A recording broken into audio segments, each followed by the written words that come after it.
नमस्कार। आज हम बात करेंगे एक बहुत ही कॉमन प्रॉब्लम की, बिजनेस में फैला हुआ केओस यानी अव्यवस्था, और जानेंगे कि कैसे स्टैंडर्ड ऑपरेटिंग प्रोसीजर्स या जिन्हें हम एसओपीज कहते हैं, वो आपके बिजनेस को इस केओस से निकालकर कंट्रोल में ला सकती हैं, एक ऑर्गेनाइज्ड सक्सेस की तरफ।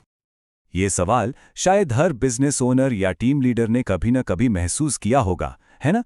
जब किसी रोजमर्रा के काम को करने का कोई तय तरीका नहीं होता, तो क्या होता है? टीम का कीमती समय और एनर्जी बस एक ही चीज को बार बार फिगर आउट करने में निकल जाती है, और ये सीधी सी बात है, तरक्की के रास्ते का सबसे बड़ा रोड़ा है। तो देखिए, यहाँ पर दो तस्वीरें हैं।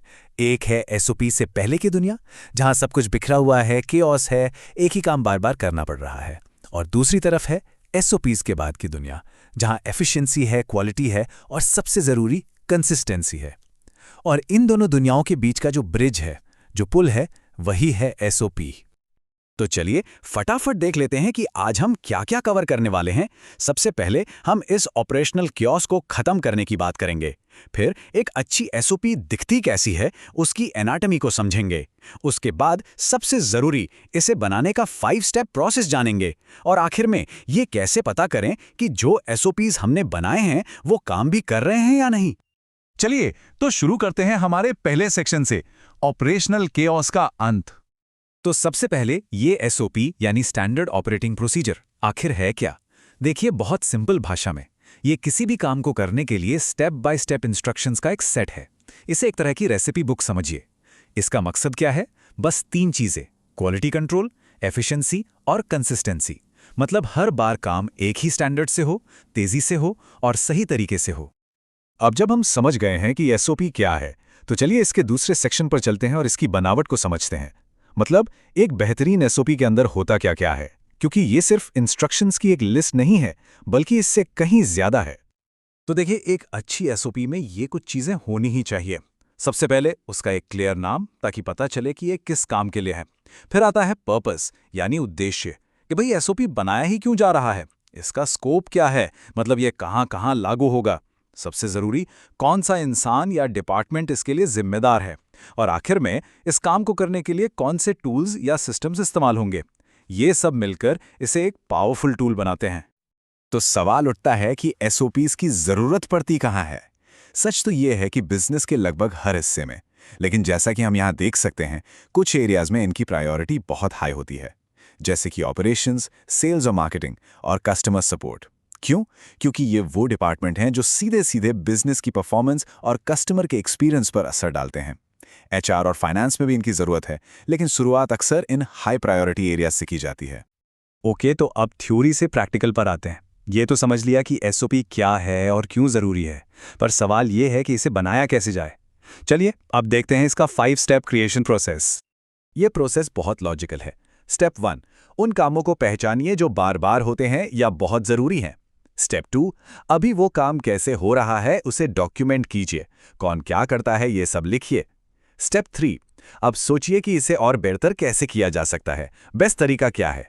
स्टेप 4, इसे डिपार्टमेंट हेड से रिव्यू और अप्रूव करवाइए। और फाइनल स्टेप 5, अपनी टीम को इसकी ट्रेनिंग दीजिए और इसे लागू कर दीजिए। देखा कितना सिंपल और स्ट्रक्चर्ड तरीका है। तो एसओपीज बना ली, लागू भी कर दिए, पर काम यहीं खत्म नहीं होता। अब आता है सबसे बड़ा सवाल, कैसे पता चलेगा कि ये सब मेहनत रंग ला भी रही है या नहीं। चलिए हमारे आखिरी सेक्शन में यही देखते हैं कि एसओपीज की सक्सेस को कैसे मेजर किया जाए। तो हम कैसे जानेंगे कि ये काम कर रहा है? जवाब है नंबर्स में। क्योंकि देखिए, सुधार महसूस होना एक बात है, लेकिन उसे आंकड़ों में देखना वो बिल्कुल दूसरी बात है। डेटा हमें साफ साफ बताता है कि असल में कितना और कहां असर हुआ है। पहला और सबसे बड़ा फायदा जो आप देखेंगे वो है समय की बचत। सोचिए, जब हर किसी को पता हो कि काम कैसे करना है, तो बार बार सवाल पूछने में या फिर गलत काम को दोबारा ठीक करने में जो घंटे बर्बाद होते थे, वो सब बच जाते हैं। मतलब प्रोडक्टिविटी सीधी ऊपर जाती है। दूसरा बड़ा मीट्रिक है गलतियों में कमी। जब हर कोई एक ही तय प्रोसेस को फॉलो करता है, तो गलतियां होने की गुंजाइश अपने आप कम हो जाती है। और जब गलतियां कम होती हैं, तो क्या होता है? क्वालिटी इंप्रूव होती है, कस्टमर्स खुश होते हैं और कंपनी का पैसा भी बचता है। और ये चार्ट इस बात का सबसे बड़ा सबूत है। यहां साफ देखा जा सकता है एसओपीज लागू करने से पहले टीम की प्रोडक्टिविटी कहाँ थी और बाद में कहाँ पहुंच गई।